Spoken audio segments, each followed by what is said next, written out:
99 ரூபாயில வாரத்துல 2 வாரம் வந்து நான்வெஜ்ஜும் நீங்க தரீங்க. இது வந்து கட்டுப்படியாதா உங்களுக்கு? நஷ்டம் இல்ல, லாபமும் இல்ல.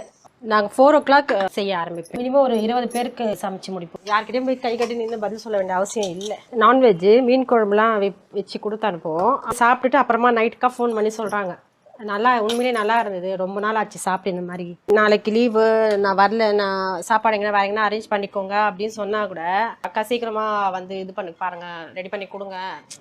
வெளியே ஹோட்டல்லாம் சாப்பிட்டா வந்து ஸ்டொமக் அப்செட் ஆயிடுது. வீட்டு சாப்பாடு மாதிரி உங்களுக்கு ஃபீல் ஆயிருச்சு. ஆமா, அவங்களுக்கு அப்படியே ஒரு பழக்கம் வந்துருச்சு. கொஞ்சம் சீனியர் சிட்டிசனுக்கு, இந்த காலேஜ் ஸ்டூடெண்ட், ஐடி பசங்களாம் வந்து பார்த்தீங்கன்னா ரொம்பலாம் சாப்பிட மாட்டாங்க. ஒரு லிபரலான ஒரு குவான்டிட்டி தான் அவங்க சாப்பிட்றாங்க. உண்மையிலேயே அதுதான், நிறையெல்லாம் சாப்பிட மாட்டாங்க. ஸோ அவங்க சாப்பிட்ற அந்த சாப்பாடுக்கு இந்த அமௌண்ட் வந்து போதும். 99 ரூபாய்க்கு நீங்க அவங்க வயிறு நிறைய எல்லாத்தையும் கொடுத்தாங்க. ஆமா ஆமா. நிறைய பேர் வந்து அதிகமா இருக்குன்னு ஃபீல் பண்றாங்களா சாப்பாடா, இல்ல கம்மியா இருக்குன்னு ஃபீல் பண்றாங்களா? 5 இட்லி ஃபர்ஸ்ட்லாம் கொடுத்துட்டு இருந்தேன். அப்புறம் பார்த்தீங்கன்னா நிறைய இருக்கு, 4 போதும் அப்படின்னு உண்மையிலேயே அவங்களே சொன்னதுனால தான் இப்போ நான் கம்மி பண்ணிட்டேன். அதுக்கு முன்னாடிலாம் 5 சப்பாத்தி, 5 பூரி அப்படி தான் கொடுத்துட்டு இருந்தேன். பட் அவங்களே வந்து எனக்கு கம்மி பண்ணுங்க போதும் அப்படின்னு சொன்னதுனால தான் அதில் கம்மி பண்ணி. எவ்வளோ கொஞ்சம் கொஞ்சம் தான் சாப்பிடுவாங்களே இவங்க. உரிமை எடுத்து எனக்கு இது சமைங்க. கண்டிப்பா கண்டிப்பா அப்படி தான் சொல்லுவாங்க. சில பசங்க வந்து கேட்டிங்கன்னா எனக்கு இதுதான் வேணும் அப்படின்வாங்க. சரி பசங்க கேட்குறாங்க சொல்லிட்டு அன்னைக்கு அந்த மெனு முந்தைய நாளே சொல்லிவிடுவாங்க, இது இந்த டிஷ் எனக்கு பண்ணி கொடுங்க அப்படின்னு சொல்லுவாங்க. அது சரி, அவரை ஏன் வந்து நம்ம இது பண்ணுறது, மனசு கஷ்டப்பட வைக்கிறது அவரை அப்படின்னு சொல்லிட்டு மறுநாள் அதே மாதிரி செஞ்சு கொடுக்குறது. டிஃபன் பாக்ஸஸ்லாம் ஃபஸ்ட்லாம் நான் தான் வாங்கி ப்ரொவைட் பண்ணிட்டு இருந்தேன் அவங்களுக்கு.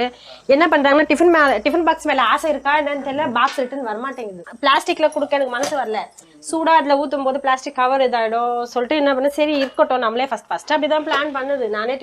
ஆனால் ரிட்டனே வரல. அந்த பாட்டில்ஸ்னால் நான் அப்படின்னா பாட்டில்லாம் பார்த்து கொஞ்சம் அழகாக இருந்துச்சுன்னா இது நல்லா இருக்குன்னு வாங்குவேன். ஆனால் ரிட்டனே வராது. இந்த கட்டப்பை மாடலில் வரும் பார்த்தீங்களா, கொஞ்சம் இந்த டெரிகாட்டா மாதிரி வரும் அந்த பேக், இதெல்லாம் நிறைய மிஸ் ஆகிடும். அப்புறம் டெய்லி வேற என்ன விஷயங்கள்லாம் வாங்குனீங்க? எல்லாத்தையும் சேர்த்து ஒரு மந்த்துக்கு அப்படின்னா ஒரு 5,000 மினிட், அதுக்குள்ளே இருந்து 10,000 இன்வெஸ்ட்மெண்ட் பண்ணோம்னா லாபம் தான். ரொம்ப லாபம்லாம் கிடையாது, நஷ்டம் இல்லாமல் ஸ்மூத்தாக போகும். ஒரு வயசானவங்க தான், ரொம்ப வயசானவங்க தான் அவங்க. அவங்களுக்கு வந்து அவங்க சமைச்சு சாப்பிடும்போது வந்து 2 பொரியல் வச்சு சாப்பிட்டு பழக்கம் போல். நான் கொடுக்கும்போது ஒரு பொரியல் தான் கொடுத்துட்டு இருந்தேன். அப்புறம் அவங்க என்ன பண்ணாங்க, கேட்டாங்க, நான் சாப்பாடு கூட எனக்கு கொஞ்சமாக கொடுத்துரு, ஆனால் வந்து காய் மட்டும் எனக்கு 2 காயாக கொடுத்துரு, எனக்கு சாப்பிட்டு பழக்கமாயிடுச்சு, என்னால் இது பண்ண முடியலன்னு. சரி அந்தம்மா ஆசையை ஏன் கெடுப்பான்னு சொல்லிட்டு அவங்களுக்கு செஞ்சு, பட் அவங்களுக்கு வச்சு பேக் பண்ணும்போது இந்த பசங்களுக்கும் வைக்காம ஒரு பொரியல் வைக்கிறதுன்னு அது எனக்கு பிடிக்கல. ஹோட்டல் வச்சு பண்ணோம், பட் அதில் வர ஒரு இதில் கிடைக்கிற ஒரு சந்தோஷம் சொல்லுது அங்கே அவ்வளோவா கிடைக்கல எனக்கு. அது என்னவோ தெரியல, இப்படி பண்ணுறது தான் எனக்கு பிடிச்சே இருக்குது. என்ன மாதிரி சிக்கல்லாம் நீங்கள் இதில் சந்திக்க ஆரம்பிச்சீங்க?